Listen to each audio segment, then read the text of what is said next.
ეგვიპტეში ავიაკატასტროფის ადგილზე ამ დრომდე სამძებრო სამუშაოები მიმდინარეობს. მაშველებმა 100-ზე მეტი ცხედრის ამოყვანა უკვე მოახერხეს. უცხოური მედიის ინფორმაციით, მომხდარზე პასუხისგებლობა ეგრეთ წოდებულმა ისლამურმა სახელმწიფომ აიღო. კატასტროფას ვერც ერთი მგზავრი ვერ გადაურჩა. რუსული სამგზავრო თვითმფრინავი Airbus 321, რომელიც ეგვიპტის საკურორტო ქალაქ შარმელ-შეიხიდან პეტერბურგში მიფრინავდა, სინას ნახევარკუნძულზე ჩამოვარდა. ბორტზე 224 ადამიანი იმყოფებოდა. ავიაკატასტროფის გამო ხვალ რუსეთში გლოვის დღეა. დაღუპულთა ოჯახებს მიუსამძიმრეს საქართველოს პრეზიდენტმა და პრემიერმა. ეს ფოტო ავიაკატასტროფამდე რამდენიმე წუთით ადრეა გადაღებული. კომპანია კოგალიმავიას კუთვნილი ავიალაინერის ბორტზე სულ 224 ადამიანი იმყოფებოდა. აქედან 7 ეკიპაჟის წევრი. დადასტურებული ინფორმაციით კატასტროფას ვერც ერთი მგზავრი ვერ გადაურჩა.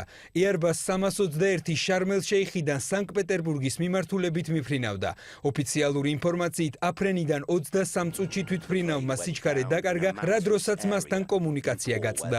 ავიაკატასტროფამდე რამდენიმე წუთით ადრე პილოტებმა კაიროს აეროპორტში ავარიული დაშვება ითხოვეს, თუმცა კომუნიკაციის დასრულების შემდეგ თვითმფრინავი ჩრდილოეთ სინაის ტერიტორიაზე, ქალაქ ელ-არიშთან ახლოს მთიან ტერიტორიაზე ჩამოვარდა.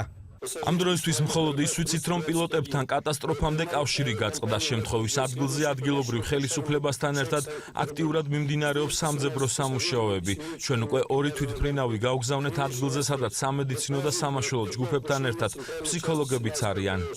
დღის ბოლოს ისლამური სახელმწიფოს მებრძოლებმა სოციალურ ქსელში განათავსეს მიმართვა, სადაც ნათქვამია, რომ თვითმფრინავი მათ ჩამოაგდეს. როგორც საერთაშორისო საინფორმაციო სააგენტოები იტყობინებიან, მომხდარზე პასუხისმგებლობას სწორედ ისლამური სახელმწიფო იღებს. თავდაპირველად გავრცელებული ინფორმაციით თვითმფრინავმა კატასტროფა ტექნიკური გაუმართაობის გამო განიცადა.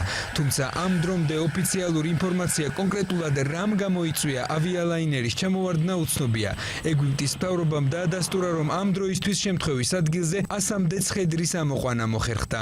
შემთხვევის ადგილზე სპეციალური ჯგუფები ოპერატიულად გამოცხადდნენ. ჩვენი ინფორმაციით საძიებო სამუშაოები 224 ცხედრის მოსაძებნად მიმდინარეობს. ეს ის შემთხვევაა, როცა მხოლოდ ღმერთის იმედი უნდა გქონდეს. თვითმფრინავის მგზავრების ნათესავები და ოჯახის წევრები პეტერბურგის აეროპორტში შეიკრიბნენ. გავრცელებული ინფორმაციით, ბორტზე რუსეთის მოქალაქეებთან ერთად 3 უკრაინის და 1 ბელორუსის მოქალაქეც იყო. დადასტურებულია ინფორმაციაც, რომ მგზავრებს შორის 17 არასრულწლოვანიც იმყოფებოდა. გამოფრენამდე რამდენიმე საათით ადრე დამირეკეს ჩემმა ოჯახის წევრებმა და მთხოვეს, რომ მათ დავხვედროდი. რა გამოდის? გამოდის, რომ მე მათ ბოლო სურვილი შევუსრულე. მე აქ ვარ, როგორც მათ დავპირდი. ავიაკატასტროფიდან რამდენიმე საათში კომპანია კოგალიმავიაში საგამოძიებო უწყებები შევიდნენ. გავრცელებული ინფორმაციით, Airbus 321 კომპანიის საკუთრებაში 1997 წლიდან ირიცხება.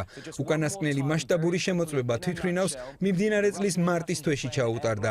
სპეციალისტები ვერსიებზე საუბრისგან შავი ყუთის გახსნამდე თავს იკავებენ.